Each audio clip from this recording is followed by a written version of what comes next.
G'day viewers and welcome to a weekend edition of TFU. And the world we live in now, if you're talking about what's totally fucked up, you're talking about US President Donald Trump. Because there's not a day goes by that nothing new and totally fucked up doesn't pop up about him or his administration.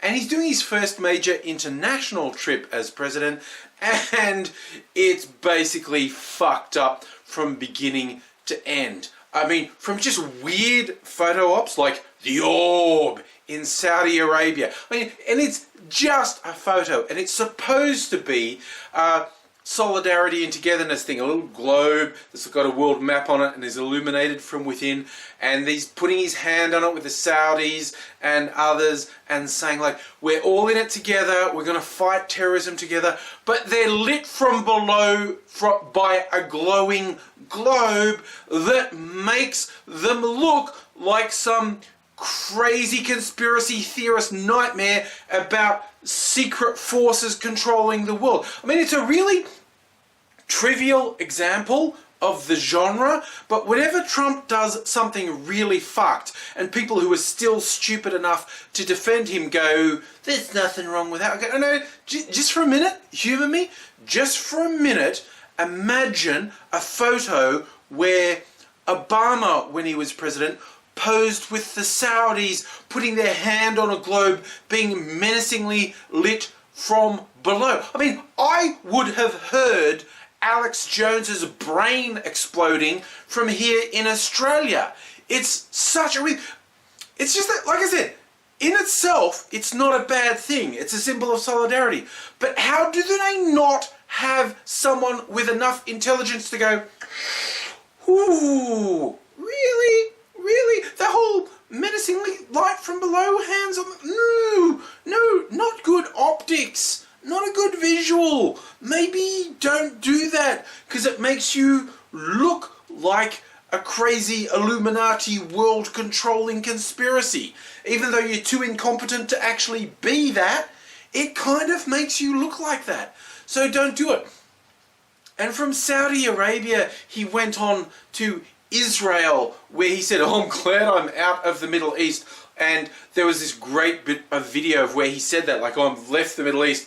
And one of the people in shot in the video just did this facepalm like, no, dude, you're still in the Middle East. Israel is the Middle East. So, and then he's gone on to NATO hearings where he's been a colossal fucking putz. But the interesting thing is the various visuals on this trip where it's like, well, who hates Trump the most? Now, Trump supporters might say, you're too negative about Trump. But I'm like nowhere near the top of the list of people who clearly hate Trump. And the suspects on the list are not who you might be thinking, the Antifa protesters, the Democrats. No, the people who are way at the top two on the list of people who clearly fucking hate Donald Trump are his wife, like that magical bit of video where she slapped his hand away when he tried to hold her hand because she's apparently sick of the way he treats her publicly.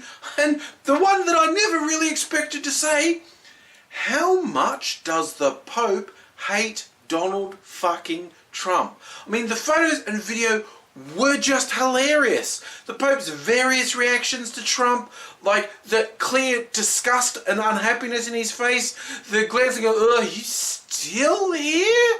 And you look at all the other photos of the Pope posing with world leaders, and it's laughter, and it's closeness, and it's just generally feeling good. And with Trump, he's the unhappiest looking dude you ever see. And he did a massive troll on Trump where he's like, his gift to Trump was an autographed encyclical on climate change, where he said it's a moral responsibility to deal with climate change. People who aren't aggressively addressing climate change are committing a serious sin. Like, that is a really massive fuck you to Trump coming from the Pope. And there are still people who are going like, no, Trump is the man of God. There must be something wrong with the Pope. Whenever I see these American evangelicals defending Trump, going, he's our president, he's for God. So like, it is so lucky that everything you believe is patent fucking bullshit. Because if a tenth of what you believed was true, you would be going to hell for eternity. And not to the nice levels of hell, to the really, really bad ones. You would be tortured so severely for eternity for being such a hideous, vile, self-serving, power-hungry piece of shit. But you're lucky because none of it's true, so when you die you'll just be worm food.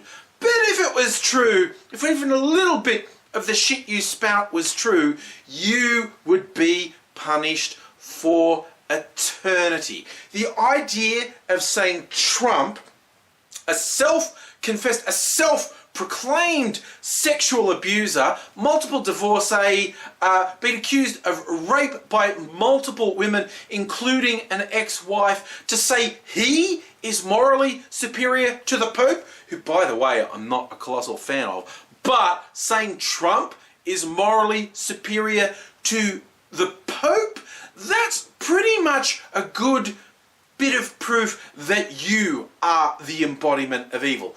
Just by the by. So yeah, for anyone who's upset at me picking on Trump, I clearly don't hate him as much as his wife does, and I clearly don't hold him in as much contempt as the Pope does. And then of course there are the other NATO leaders. What I find amusing is it's clearly become a game among the world leaders on how much can you fuck with Trump when he goes for that stupid fucking handshake he does. He does that weird sort of overcompensating shit, like, I'm really macho, like trying to pull people's arms out of their sockets. It's the most juvenile shit imaginable. Every time I see one of these pathetic attempts at machismo from Trump, I go, no, this is his big problem. He is a weak person's version of what a strong person is. This is why Trump keeps praising people like Putin or Philippines President Duterte, who's responsible for fucking murdering 9,000 people in his war on drugs. It's like, yeah, I like strong men. You know why Trump likes people like Putin who murder their political opponents? Because Trump is weak, pathetic, insecure, and absolutely inadequate as a human. And this stupid handshake bullshit he does is the least of it. But it's clearly become a thing with world leaders fucking with him. Like, how can we troll him on his whole handshake shit? The first person to really get him was Canadian President Justin Trudeau, who, when Trump was going to go for his stupid pull your arms out of your socket thing, Trudeau put his hand on Trump's shoulder and held him in. And it's on the surface like, we're friends, I put my hand on you, but it's holding you in place like, no, you're not doing that shit, you pathetic motherfucker. And other people since then have just been trying to fuck with him. And at the NATO hearings, there was a whole bunch of things like, there's that great bit of video of Trump doing that pathetic, immature shit of shoving his way to the front, shoving the Prime Minister of Montenegro, I think it was, out of the way. And I love how CNN trying to still be objective journalists, despite the fact there's no fucking future in that, saying like, it appeared that Trump pushed him out of the way. It appeared in as much as we could all fucking see it beyond any doubt whatsoever that was the pathetic juvenile shit Trump does. But the French president, newly elected Macron, he decided to fuck with Trump. There's one in the handshake for a photo. When you look at it, it was obvious that Trump was going to try his ridiculous shit, and Macron leaned in so he couldn't, and Macron actually crushed his fucking hand in the handshake, which, look, honestly, is silly and juvenile. But Trump started this shit. There's this great thing where by the end of the handshake, Trump's hands really limp, because Macron, who's like 30 years younger than Trump, has just crushed his fucking hand. And that's the other thing I want to say to Trump supporters who think he's a strong man. Look, he's an unfit, weak, old man. In and of itself, I don't hold that against him. It's normal for a 17-year-old to not be able to compete with a 30 or 40-year-old. But when a pathetic, insecure old man tries to compete with a much younger man, they look like a complete fucking fool when they fail. And Trump is both of those things. A complete fucking fool and a complete fucking failure. So Macron crushed him in the handshake, but there was also a really awesome troll that you should look up the video for, where Macron is walking towards a whole bunch of the NATO leaders, walking towards it, and he's walking straight towards Trump. There's a few different people in the front row, and Macron is walking straight to Trump as if he's going to shake Trump's hand first, and at the last second he does this 90-degree turn and ignores Trump and shakes German Chancellor Angela Merkel's hand. It's like this creepy, fuck you, buddy. And yes, you know what? It's really juvenile, it's really childish, but world leaders have just gone, we can have no impact on Trump. He's a liar, a coward, a child, a bully, a fucking lunatic, so we can't actually do anything meaningful, so we might as well fuck with him, because we all know he's hideously insecure. He is so insecure. You can't reason with him and get him to behave like a reasonable human, so you might as well just go, oh, wait, his ego is so in control and he's so pathetic, I can fuck with him and make him feel bad. Look, I'm not saying it's productive, but I can understand how it makes people feel a little bit better. And it's like, people say, oh, he's that down on Trump. It's not just that he's taken the most powerful political office in the world and turned it into a fucking sideshow, that he's a threat to the life of everyone on the fucking planet. But he has debased American politics so far. Like, he's done 50 things that in the old world, any one of them would be enough to destroy someone's political career. That now nothing matters. You can hire outright Hitler-worshipping white supremacist neo-Nazis, and that's just a thing. You can be a disrespectful piece of shit, and that's just a thing. So now you get things like, there was an election in Montana, a special election, and the Republican who ended up winning it, just before the election, he physically assaulted a reporter, like body slammed him, threw him to the ground, and initially him and his camp denied it, but then an actual Fox News crew who saw it through an open door, Fox fucking News, said, no, that happened. We saw him grab the guy by the throat and throw him to the ground. That's criminal fucking assault. People in public office should not do this shit. And he may still suffer from this, because for all the people who are going like, oh, you know, it's just a thing, he's apologised. I don't know how the law works in America, but in Australia, if an elected official is convicted of a serious crime, they're deemed not fit to hold office and they'll be thrown out. And the fact that he's apologised makes me think that there might be a similar law there, because even though he won the election, he could get thrown out of office for being a fucking violent fucking prick. And oh yeah, and when I was looking at that, I found out one other thing. He's such a disconnected from reality fundamentalist Christian. He is actually on record as saying retirement benefits are a scam. There shouldn't be pensions. Why should people be allowed to retire? Noah built the ark when he was 600 years old. Why should you be able to retire at 70? People that fucking stupid and that disconnected from reality are being elected to public office, which is as clear a sign as the end of days as I can imagine. Look, I honestly feel like I should now change shift, like, rather than just having this appear, oh, American politics, so stupid. Everyone in American politics is stupid. No, people in politics generally are fucked and stupid. And I think I should be a little bit self-effacing and say there was some awesome examples of fucking stupidity in Australian politics this week. There's some hearings that were known as the Senate Estimates Committee in Australia this week. It's where various people who sit in the Senate get to question various people who are funded by the government and, hey, what is it you actually do and why should we fund you? And the real standout on fuckwittery, no surprise, was Pauline Hanson. She wasn't alone in saying really stupid things, but she was pretty much the shining light in rank fucking stupidity. You know, she tried to hack on the ABC, not surprisingly, because the ABC did an investigation on her political party and highlighted things that might kind of be just a little bit illegal, and they might need to be investigated by law enforcement for what looks like illegal activities. And she took that kind of personally, but she's saying stupid shit like, oh, the top officials in ABC, their wages are $50 million. And more than once, when she was saying ridiculous garbage, the people on the receiving end were just gobsmacked. They're going like, what?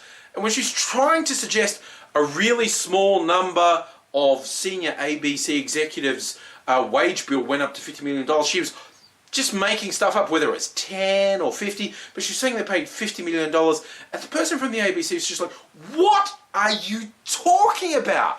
That isn't real. The one thing you will not get working for the ABC in Australia is rich.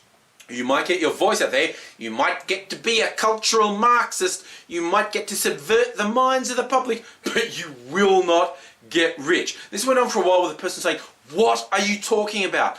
The executives are not paid that much. And she finally went, no, apparently not. No, I'll withdraw that because apparently none of the shit I was saying made any sense. Then she went on to her other favourite hobby horse about how Muslims are the devil and halal, which she clearly does not understand, but halal is somehow an evil thing. And she, there were two different things she did. One, she was talking to the head of ASIO, which is the government secret police, the Australian Secret Intelligence Organisation, saying how, you know, it's got to be true that the Muslim refugees are the biggest threat to us in terrorism. And the head of ASIO, the government secret police, said, no, there is no evidence linking refugees to terrorism risk. And she's like, what? And there were fuckwits who like work for Murdoch rags saying like, oh, that's just wrong what the ASIO chief, like, really? Really? Someone who's got the actual information, who does the actual spying and listening on phone calls and surveilling people, tells you there is no link between refugees and terrorism, but you want to go with your feeling because you've convinced yourself, because you're a bigoted fucking pile of shit, that Muslims are definitely the problem. It's like, oh, well, if the government secret police who spy on everyone say there's no link, they must be wrong. My feelings trump actual surveillance and facts. This is the sort of fuckery that goes on. But Hanson actually got more embarrassing than that, because saying that the refugees are responsible for terrorism is just your garden variety fuckwittery. But she went one further. She's going on about halal certification, and she's talking about halal methods of slaughter of animals, which does involve cutting their throat. Now, in Australian abattoirs, slaughterhouses, there are very specific rules about how the animal has to be stunned before it's killed, and that includes for halal slaughter. So Hanson is actually saying, while trying to grandstand herself, she doesn't realise how stupid what she's saying is when she's going like, but are you saying, yeah, I think it's bad that with halal slaughter, the animal is still alive before it's slaughtered. And if you can find the video for this, it's worth watching, because the poor person who's fielding this question is going, what? Are you actually asking me if the animal's alive before it's dead? Because the answer is yes, it's alive before it's dead, but we have rules about how it needs to be stunned first. And see, you can argue as much as you like that cutting an animal's throat is a bad way to kill it. But unless you are a vegetarian, if you want to trump and say, oh, halal is bad because of the cruelty, fuck you. If you think non-halal slaughter is nice on the animals, you're a fucking moron. And anytime I see anyone bringing this up, to me it's unequivocal evidence this person is a bigoted, brain-dead piece of shit who's trying to justify their bigotry. No, you just hate these other people. You don't defend the animals. If you're not a vegetarian, you don't have a goddamn motherfucking leg to stand on. And if Hanson really wants to go after halal slaughter, like the cutting of animals' throats, you don't want to look at Australian abattoirs. You want to look at the live export trade, which they do go over to Muslim countries, and they are killed in pretty painful ways with throat slitting and nose stunning. And it's not just that, the transport, the live transport of the animals is hideously cruel, as has been exposed multiple times with actual video. I fucking dare you, Pauline Hanson, go after the Australian farmers who are making millions of dollars through live exports and tell them that they're wrong. I fucking dare you, you pathetic, hypocritical, lying, cowardly piece of shit.